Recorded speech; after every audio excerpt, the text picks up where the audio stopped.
In the last video, we laid out two big requirements for our voting system. First, we should only ever allow a given person to vote one time on any request. Secondly, we should make sure that our voting system can accommodate many hundreds or thousands of different people voting. So with those two requirements in mind, I'm now going to show you one possible way of putting together the voting system. Now let me be really clear. I'm about to show you the wrong way to design this voting system. So you might be thinking, wait, Steven, you're going to show us the wrong way? Why are you going to do that? That's just confusing.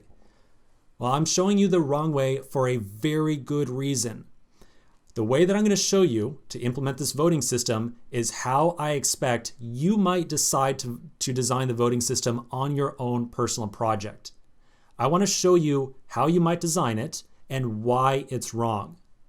All right, so the entire idea here is I really think when you start on your own personal projects, you might design this voting system in a very particular way because it's the most obvious way, it's the easiest way to do it, and that way is wrong, just entirely wrong. It is a very bad approach inside of a Solidity contract. So I'm going to show you this wrong way first. I'm going to tell you why it's wrong, and then we'll turn back around and redesign the whole system in a much more reasonable and sustainable fashion. Okay, so that's the idea. Again, I know it's really annoying when I show you the wrong way of doing things, but this is a case where you really just have to be aware of these gotchas. So let's now dive in. I'm going to show you the wrong way of doing this. All right, so here's one way that we might start to lay out some data inside of our contract to address the fact that we want to have many people voting, and we also want to make sure that anyone can only vote one time on any given request. On the left-hand side, I've got the address array of all of our contributors. We've already created this object right here, this data structure. That is our approvers array that we already created, and that was an array of addresses, you will recall. So we've got that list right there of everyone who has ever donated to our contract. Then, to address the issue of making sure that people can only vote one time on any given request, maybe we create a second array that exists inside of each request struct. This address array right here might record the address of every person who has voted on this request already. So the address array will start off as completely empty, and then as soon as people start voting, we will add their addresses to this array. Whenever they vote, we will increment some counter of yes votes or some counter of no votes. And then anytime they attempt to vote in the future, we'll look at the person who is attempting to vote, we'll take their address, and we'll see if that address already exists inside this array. If it does, that means they've already voted once, and we should not allow them to vote again.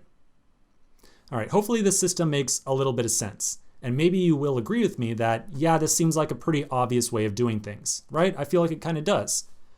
Store two arrays, and here's a list of all the people who have contributed. Here's a list of all the people who have voted on this particular request. All right, so let's now take a look at how we might write our approve request function with this type of design. All right, so here's one possible way of implementing that logic. And you know what, let's look at it inside of Remix first over here. So this is one possible way of writing out approve request with that type of data structure. Inside of here, the first thing we do is check to see if this person has ever donated to our campaign. Obviously, if this person has not donated to our campaign already, then we don't want to allow them to vote.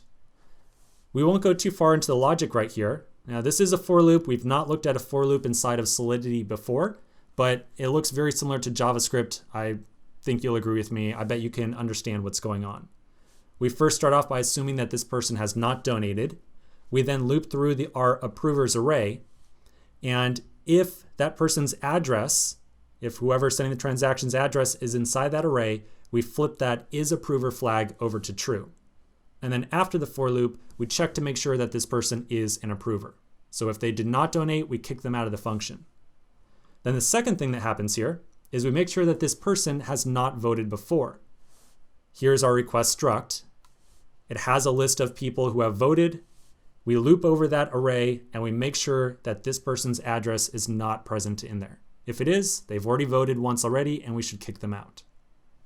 All right, so again, this is just one possible way of implementing approve request. And again, at this point, I think you'll agree that this seems like a pretty reasonable way of doing this implementation.